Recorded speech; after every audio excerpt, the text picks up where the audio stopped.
क्या आपने कभी महसूस किया है कि कुछ लोग बिना ज्यादा बोले भी कमरे में सबसे ज्यादा असर छोड़ जाते हैं? कुछ लोग लड़ाई नहीं करते, फिर भी जीत जाते हैं।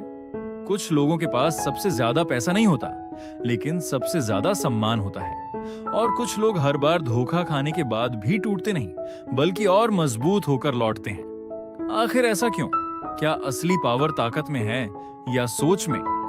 आज की कहानी किसी राजा की नहीं, किसी अरबपति की नहीं, बल्कि एक ऐसे साधारण इंसान की है जिसने सीखा कि दुनिया को बदलने से पहले अपने दिमाग को बदलना पड़ता है। ये कहानी शायद आपकी भी हो सकती है, क्योंकि हर इंसान के जीवन में एक ऐसा मोड़ जरूर आता है जहां उसे तय करना पड़ता है, वह परिस्थितियों का मोहरा बनेगा या अपनी किस्मत का खिलाड़ी। दिल्ली की भाग दौड़ भरी जिंदगी में लाखों चेहरे हर सुबह निकलते हैं, कुछ नौकरी के लिए, कुछ सपनों के लिए और कुछ सिर्फ जिंदगी चलाने के लिए। उन्हीं चेहरों में एक चेहरा था, विहान।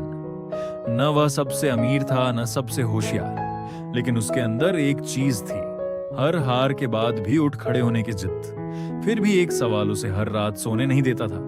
मेहनत मैं भी करता हूं, फिर आगे वही लोग क्यों बढ़ते हैं जो कम मेहनत करते दिखते हैं? क्या दुनिया सिर्फ मेहनत से चलती है या कुछ और भी है जिसे समझना जरूरी है? उसे इस सवाल का जवाब बहुत जल्द मिलने वाला था। सर्दियों की एक शाम थी। ऑफिस से लौटते हुए विहान रोज की तरह मेट्रो स्टेशन के बाहर बनी छोटी सी चाय की दुकान पर रुक गया। उसके चेहरे पर थकान थी, जेब में कुछ ही पैसे बचे थे, दिमाग में अधूरे सपने घूम रहे थे। पास वाली मेज पर एक बुजुर्ग व्यक्ति चुपचाप किताब पढ़ रहे थे। करीब 10 मिनट तक दोनों ने एक दूसरे से कोई बात नहीं की। फिर अचानक बुजुर्ग ने बिना ऊपर देखे पूछा, तुम्हें ज्यादा दर्द किस बात का है, हारने का या नजरअंदाज किए जाने का? विहान चौंक गया। यह सवाल किसी अजनबी को कैसे पता हो सकता था? वह मुस्कुराया और बोला, शायद दोनों का। बुजुर्ग ने किताब बंद की। लोग समझते हैं कि दुनिया सिर्फ मेहनत से चलती है, लेकिन दुनिया इंसानों से चलती है, और इंसान भावनाओं, विश्वास और निर्णयों से। विहान ध्यान से सुनने लगा। बुजुर्ग ने कहा, अगर तुम सिर्फ काम करना सीखोगे तो मेहनती कहलाओगे, लेकिन अगर तुम लोगों को समझना सीख गए तो प्रभावशाली बनोगे। ये शब्द विहान के दिल में उतर गए। चाय खत्म हुई, बुजुर्ग उठे और जाने लगे। जाते जाते उन्होंने अपनी पुरानी चमड़े की डायरी आरव की ओर बढ़ा दी। इसे अभी मत खोलना, जब तुम्हें लगे कि तुम दुनिया को दोष देना छोड़ चुके हो, तब पढ़ना। इतना कहकर वह भीड़ में गुम हो गए। विहान देर तक वहीं खड़ा रहा।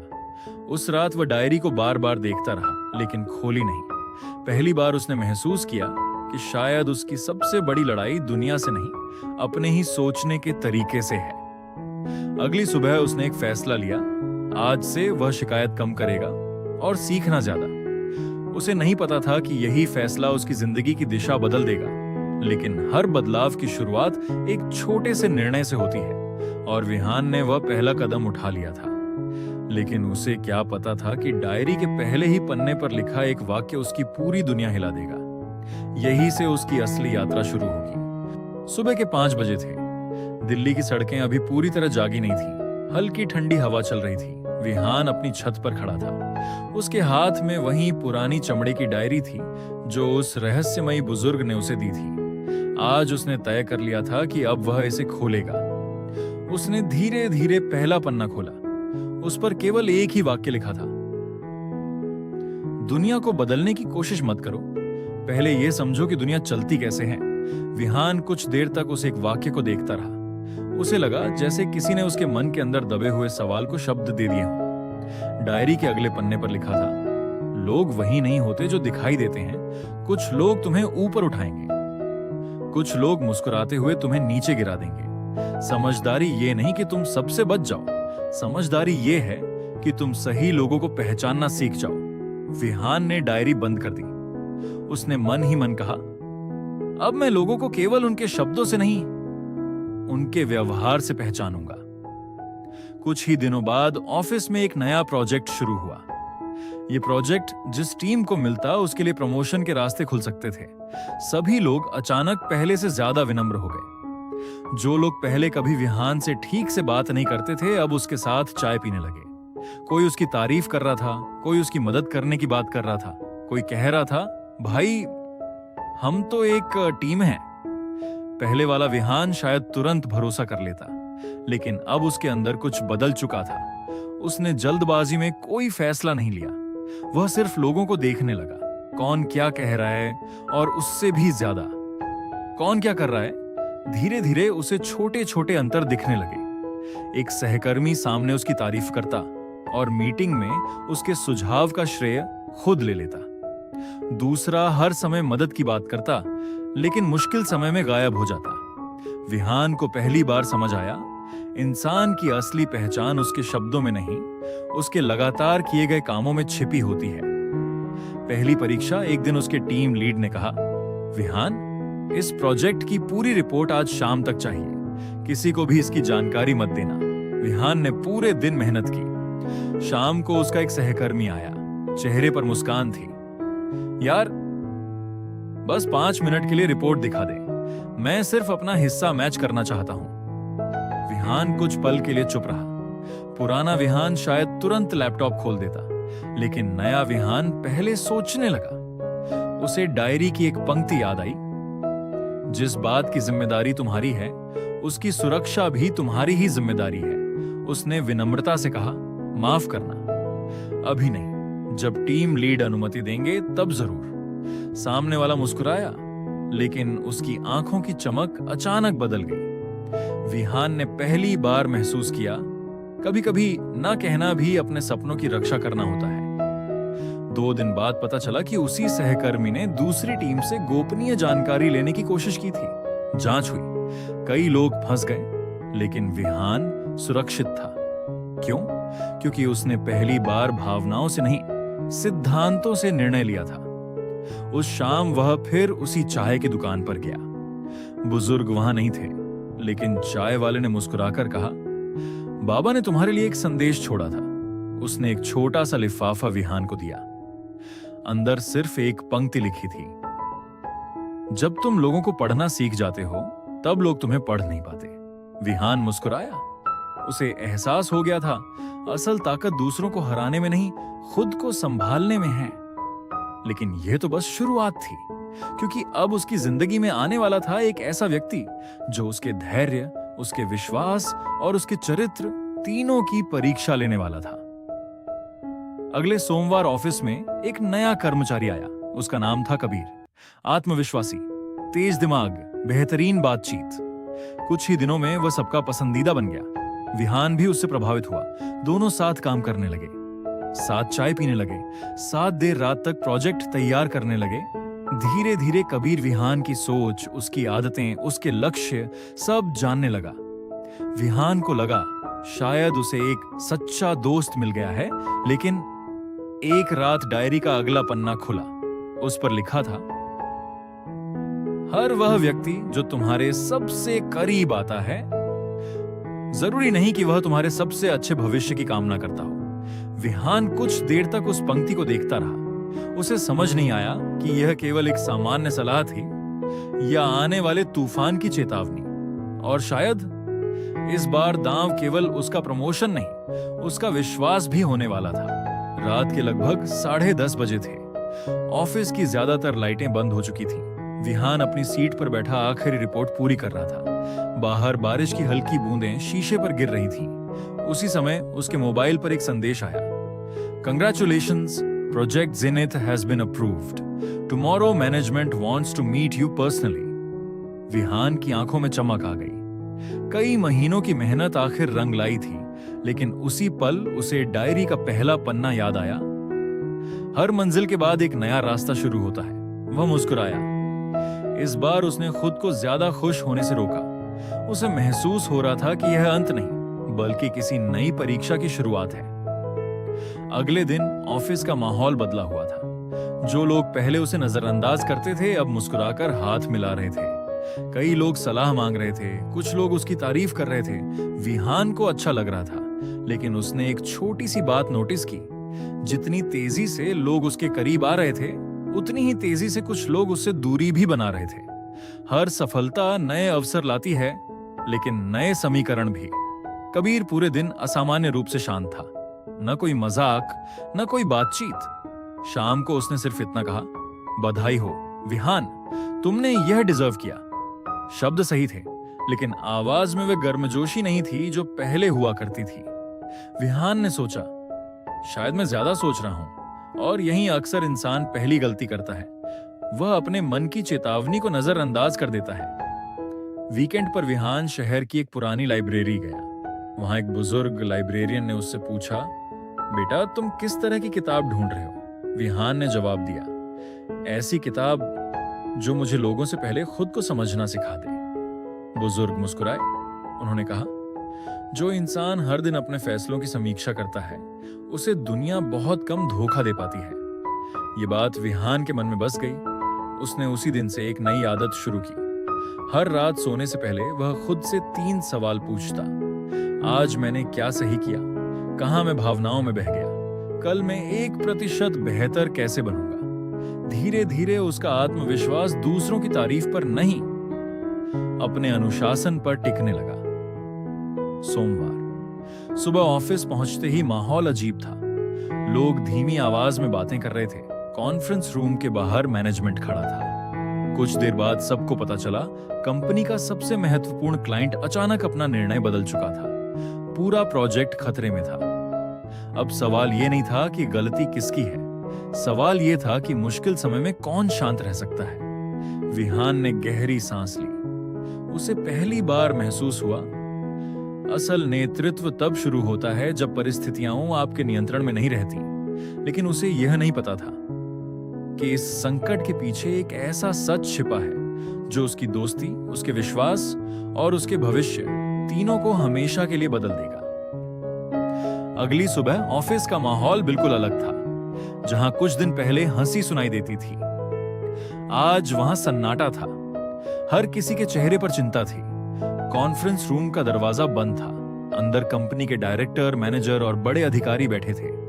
बाहर कर्मचारी सिर्फ एक दूसरे का चेहरा देख रहे थे। किसी को कुछ समझ नहीं आ रहा था। विहान भी वहीं खड़ा था। उसके मन में एक अजीब बेचैनी थी। अचानक दरवाजा खुला। विहान, अंदर आइए।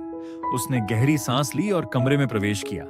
डायरेक्टर ने बिना किसी भूमिका के पूछा, प्रोजेक्ट जेनिथ की कॉन्फिडेंशियल फाइल तुम्हारे सिस्टम से बाहर कैसे पहुंची? विहान के पैरों तले जमीन खिसक गई। सर, मैंने ऐसा कुछ नहीं किया। कमरे में मौजूद एक अधिकारी ने लैपटॉप घुमाया। स्क्रीन पर लॉगिन रिकॉर्ड था। फाइल उसी की आईडी से एक्सेस हुई थी।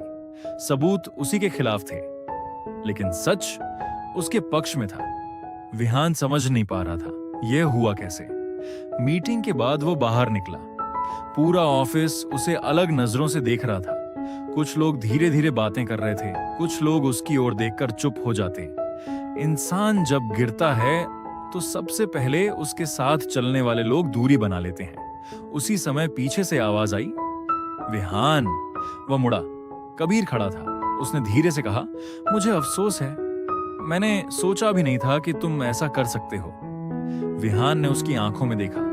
उसे पहली बार एहसास हुआ, कभी कभी सबसे ज्यादा दर्द आरोप से नहीं, बल्कि उस इंसान के अविश्वास से होता है जिसे तुम अपना मानते हो। उस रात विहान ने खाना नहीं खाया। वह अपनी बालकनी में बैठा आसमान देख रहा था। बारिश हो रही थी।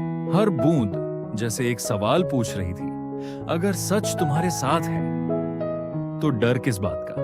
उसने धीरे से डायरी खोली। इस बार उसमें लिखा था, चरित्र की पहचान तब नहीं होती जब सब तुम्हारी तारीफ करें, बल्कि तब होती है जब पूरी दुनिया तुम्हें गलत समझे और फिर भी तुम सही रास्ता न छोड़ो। विहान ने डायरी बंद कर दी। उसकी आंखों में आंसू थे, लेकिन पहली बार उनमें डर नहीं था, सिर्फ एक निर्णय था। मैं अपनी सच्चाई साबित करूंगा, लेकिन किसी को नीचा दिखाकर नहीं। उसे अपने पिता की बात याद आई। बचपन में जब वह साइकिल से गिर गया था तो उसने गुस्से में साइकिल को लात मार दी थी। तब उसके पिता मुस्कुराकर बोले थे, बेटा, गुस्सा हमेशा उस चीज पर निकलता है जो जवाब नहीं देती। असली ताकत उस समय दिखाई देती है जब तुम्हारे पास जवाब देने का मौका हो। फिर भी तुम सही तरीका चुनो। विहान ने उसी रात तय किया, वह बदला नहीं लेगा, वह सच ढूंढेगा। अगले दिन वह ऑफिस के आईटी विभाग गया। उसने शांत स्वर में कहा, क्या पिछले 7 दिनों की सिक्योरिटी कैमरा रिकॉर्डिंग देखी जा सकती है? आईटी अधिकारी ने पहले मना कर दिया, लेकिन फिर बोला, अगर एचआर अनुमति दे दे तो हाँ। विहान ने पूरी प्रक्रिया अपनाई, कोई शॉर्टकट नहीं, कोई दबाव नहीं। 2 दिन बाद अनुमति मिल गई। वीडियो चलाया गया। रात के लगभग 9:47 बजे। ऑफिस लगभग खाली था। विहान अपनी सीट से उठकर मीटिंग रूम गया था और ठीक उसी समय एक व्यक्ति उसके डेस्क के पास आया। उसने चारों ओर देखा और कुछ सेकंड के लिए उसके कंप्यूटर के सामने खड़ा रहा। चेहरा साफ दिखाई नहीं दे रहा था, लेकिन उसकी कलाई पर एक नीले रंग की घड़ी थी। विहान की धड़कन तेज हो गई। उसे याद आया, ऑफिस में ऐसी घड़ी सिर्फ एक व्यक्ति पहनता था, लेकिन उसने तुरंत कोई निष्कर्ष नहीं निकाला। उसने खुद से कहा, सच्चाई तक पहुंचने के लिए धैर्य चाहिए, अनुमान नहीं। उसी शाम विहान के मोबाइल पर एक अनजान नंबर से संदेश आया, अगर सच जानना चाहते हो तो आज रात 11 बजे पुरानी दिल्ली रेलवे यार्ड के पास अकेले आना, किसी को मत बताना। नीचे सिर्फ एक चिन्ह बना था। विहान कुछ पल तक स्क्रीन को देखता रहा। यह जाल भी हो सकता था या उसकी बेगुनाही का पहला सुराग। उसने घड़ी देखी। रात होने में अभी 3 घंटे बाकी थे। उसे नहीं पता था कि आज की रात उसकी जिंदगी का सबसे खतरनाक अध्याय बनने वाली है। रात के ठीक 11 बजे पुरानी दिल्ली रेलवे यार्ड पर सन्नाटा पसरा हुआ था। जंग लगी पटरियों पर हवा सीटी बजा रही थी। दूर खड़ी मालगाड़ियों की परछाइयां ऐसा आभास दे रही थीं जैसे समय खुद ठहर गया हो। विहान धीरे धीरे आगे बढ़ा। उसका दिल तेजी से धड़क रहा था, लेकिन इस बार उसके कदमों में डर नहीं, सिर्फ एक सवाल था, सच आखिर है कहां? अचानक अंधेरे से एक आवाज आई, तुम आए, इसका मतलब तुम अभी भी सच पर भरोसा करते हो। एक व्यक्ति सामने आया, चेहरे पर हुड था, आवाज बदली हुई थी। उसने जेब से एक छोटा सा पेन ड्राइव निकाला। इसमें वह है जिसकी तुम्हें तलाश है। विहान ने पूछा, तुम कौन हो? वह हल्का सा मुस्कुराया, नाम जानकर क्या करोगे? कभी कभी सच बोलने वाले का चेहरा नहीं, उसका इरादा याद रखना चाहिए। ये कहकर वह अंधेरे में गुम हो गया। घर पहुंचकर विहान ने पेन ड्राइव खोला। उसमें सीसीटीवी का एक दूसरा एंगल था। इस बार तस्वीर साफ थी। किसी ने उसके कंप्यूटर का उपयोग किया था। लेकिन उससे भी बड़ी बात, वह व्यक्ति अकेला नहीं था, 2 लोग थे। उनमें से एक ने सिर्फ इतना कहा, जल्दी करो, सुबह होने से पहले सब खत्म होना चाहिए। वीडियो वहीं समाप्त हो गया। नाम अब भी सामने नहीं आया, लेकिन विहान समझ गया, यह किसी एक व्यक्ति की गलती नहीं, एक पूरी योजना थी। कुछ पल के लिए उसका मन हुआ, अभी जाकर सबके सामने वीडियो चला दूं, सबको बता दूं कि वह निर्दोष है। लेकिन अगले ही क्षण उसने खुद को रोका। उसने सोचा, अगर मैं भी जल्दबाजी करूंगा तो मैं भी वही गलती करूंगा जिससे मैं हमेशा बचना चाहता था। उसने तय किया, पहले पूरे सच तक पहुंचना है, फिर बोलना है। अगले दिन ऑफिस की कैंटीन में बैठा विहान अकेला था। तभी कंपनी की साइबर सिक्योरिटी टीम की एक कर्मचारी उसके पास आई। उसका नाम था अनन्या। वह बोली, मैंने तुम्हें कई दिनों से देखा है। अगर तुम सच में निर्दोष हो तो सबूत इकट्ठा करो, गुस्सा नहीं। विहान ने पहली बार किसी को पूरी बात बताई। अनन्या ने ध्यान से सुना और कहा, हर सिस्टम एक निशान छोड़ता है। जिसने भी यह किया है उसने कोई ना कोई डिजिटल गलती जरूर की होगी। दोनों ने मिलकर बिना नियम तोड़े आधिकारिक प्रक्रिया के तहत जांच में सहयोग करने का निर्णय लिया। 2 दिन बाद आईटी विभाग ने अतिरिक्त लॉग उपलब्ध कराए। उनसे पता चला कि विहान की आईडी का दुरुपयोग उसके सिस्टम से नहीं, एक क्लोन सेशन के माध्यम से किया गया था। अब जांच का रुख बदल गया। मैनेजमेंट ने पहली बार माना, शायद विहान सच कह रहा था, लेकिन विहान के चेहरे पर कोई जीत की मुस्कान नहीं थी। उसे समझ आ चुका था, सच्चाई देर से पहुंचती है, लेकिन पहुंचती जरूर है। शाम को कबीर उसके पास आया। उसकी आवाज पहले जैसी नहीं थी।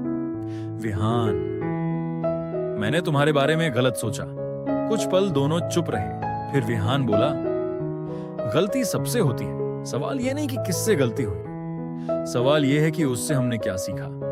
कबीर की आंखें झुक गईं। दोस्ती वापस पहले जैसी नहीं थी, लेकिन सम्मान लौटने लगा था। उस रात विहान ने डायरी का अगला पन्ना खोला। इस बार लिखा था, जो व्यक्ति हर संकट के बाद थोड़ा और शांत, थोड़ा और समझदार और थोड़ा और विनम्र बन जाए, वही सच में आगे बढ़ता है। विहान मुस्कुराया। उसे महसूस हुआ अब वह पहले वाला इंसान नहीं रहा। दुनिया शायद उतनी नहीं बदली थी, लेकिन उसका नजरिया बदल चुका था। और कभी-कभी यही सबसे बड़ी जीत होती है। हर इंसान एक दिन उस मोड़ पर जरूर पहुंचता है जहां उसे दुनिया से नहीं, अपने भीतर छिपे डर, गुस्से और अहंकार से लड़ना पड़ता है। जो यह युद्ध जीत लेता है, उसे कोई बाहरी हार लंबे समय तक हरा नहीं सकती। जांच पूरी होने के बाद कंपनी ने आधिकारिक रूप से घोषणा की कि विहान पर लगे आरोप गलत थे। ऑफिस में कई लोगों ने उससे माफी मांगी। कुछ लोगों ने हाथ मिलाया, कुछ ने कहा हमने तुम्हें गलत समझा। लेकिन सबसे बड़ा बदलाव विहान के चेहरे पर था। कुछ महीने पहले होता तो शायद वह इस पल का इंतजार करता, सबके सामने अपनी जीत साबित करता। लेकिन आज उसने सिर्फ मुस्कुराकर कहा, कोई बात नहीं, कभी कभी सच को समय चाहिए होता है। उसी पल उसे महसूस हुआ, सच्ची जीत शोर नहीं करती। कुछ दिनों बाद डायरेक्टर ने उसे अपने केबिन में बुलाया। विहान, कंपनी एक नई टीम बना रही है। हम चाहते हैं कि तुम उसका नेतृत्व करो। पूरे कमरे में सन्नाटा छा गया। कुछ लोग खुश थे, कुछ हैरान और कुछ शायद अभी भी उसे स्वीकार नहीं कर पाए थे। विहान ने बिना जल्दबाजी किए सिर्फ एक सवाल पूछा, सर, क्या मैं अपनी टीम खुद चुन सकता हूं? डायरेक्टर मुस्कुराए। हाँ। अगले दिन सभी कर्मचारियों को उम्मीद थी कि विहान सिर्फ अपने करीबी लोगों को चुनेगा। लेकिन जब सूची आई, सब चौंक गए। उसमें कबीर का नाम भी था। कैंटीन में फुसफुसाहट शुरू हो गई। इतना सब होने के बाद भी क्या विहान पागल है? कबीर खुद उसके पास आया। तुमने मेरा नाम क्यों चुना? विहान ने शांत स्वर में कहा, क्योंकि मैं लोगों को उनकी एक गलती से नहीं, उनकी बदलने की क्षमता से पहचानना चाहता हूं। कबीर की आंखें भर आईं। उसने पहली बार महसूस किया कि माफ करना कमजोरी नहीं, चरित्र की ताकत है। विहान ने व्हाइट बोर्ड पर कोई लक्ष्य नहीं लिखा। उसने सिर्फ एक वाक्य लिखा, हम यहां सिर्फ सफल होने नहीं, भरोसे के लायक बनने आए हैं। सबने एक दूसरे की ओर देखा। फिर विहान बोला, अगर हमारी टीम में कोई गलती करेगा तो हम उसे छिपाएंगे नहीं, और अगर कोई सफलता पाएगा तो उसका श्रेय अकेले नहीं लेगा। कमरे में बैठे लोगों को पहली बार लगा, यह सिर्फ एक मैनेजर नहीं, एक लीडर बोल रहा है। उस रात विहान ने पुरानी डायरी का अंतिम पन्ना खोला। इस बार उसमें कोई लंबा संदेश नहीं था, सिर्फ 3 पंक्तियां लिखी थीं। ज्ञान तुम्हें रास्ता दिखाता है, चरित्र तुम्हें उस रास्ते पर टिकाए रखता है, और विनम्रता तुम्हें मंजिल तक पहुंचाती है। विहान ने डायरी बंद की। उसकी आंखों के सामने उस बुजुर्ग का चेहरा घूम गया, जिसने एक दिन चाय की दुकान पर उससे सिर्फ एक सवाल पूछा था, तुम्हें ज्यादा दर्द किस बात का है, हारने का या नजरअंदाज किए जाने का? आज विहान के पास उसका जवाब था। सबसे बड़ा दर्द हार नहीं थी, बल्कि खुद को न समझ पाना था। और सबसे बड़ी जीत दूसरों पर नहीं, अपने भीतर हुई है। कुछ महीने बाद वही चाय की दुकान, वही सुबह, लेकिन इस बार एक युवा लड़का वहां बैठा था। उसके चेहरे पर वही बेचैनी थी जो कभी विहान के चेहरे पर हुआ करती थी। विहान उसके पास गया, मुस्कुराया और पूछा, तुम्हें सबसे ज्यादा दर्द किस बात का है, हारने का या नजरअंदाज किए जाने का? लड़का चौंक गया। कहानी जैसे एक पूरा चक्र पूरा कर चुकी थी। अब सीख आगे बढ़ने वाली थी, क्योंकि सच्चा ज्ञान वही है जो सिर्फ अपने पास न रखा जाए, बल्कि दूसरों के जीवन में भी रोशनी बन जाए। लेकिन जैसे ही विहान वहां से जाने लगा, चाय वाले ने उसे आवाज दी, बेटा, ये लिफाफा तुम्हारे लिए है। विहान ने हैरानी से पूछा, मेरे लिए? चाय वाले ने मुस्कुराकर कहा, जिस बाबा ने तुम्हें डायरी दी थी, उन्होंने कहा था जब विहान अपनी पहली जीत हासिल कर ले, तब उसे यह देना। विहान ने कांपते हाथों से लिफाफा खोला। अंदर सिर्फ एक नक्शा था और नीचे लिखा था, यह अंत नहीं, तुम्हारी असली यात्रा अब शुरू होती है। अंत में एक दिल से निवेदन, यह कहानी 48 लॉज ऑफ पावर के विचारों से प्रेरित एक नई रचना है। अगर आपको इसकी सीख पसंद आई तो 48 लॉज ऑफ पावर को जरूर पढ़िए। किसी भी पुस्तक का वास्तविक आनंद उसके पूरे विचारों और लेखक की मूल आवाज में ही मिलता है। और अगर आपको ऐसी ही प्रेरणादायक, मौलिक और दिल को छू लेने वाली कहानियां पसंद हैं, तो स्पोकन पेज को जरूर सब्सक्राइब कीजिए। यहाँ हर कहानी सिर्फ सुनाने के लिए नहीं, बल्कि आपकी सोच बदलने के लिए बनाई जाती है। अगली मुलाकात तक पढ़ते रहिए, सीखते रहिए और अपनी जिंदगी की सबसे खूबसूरत कहानी खुद लिखते रहिए।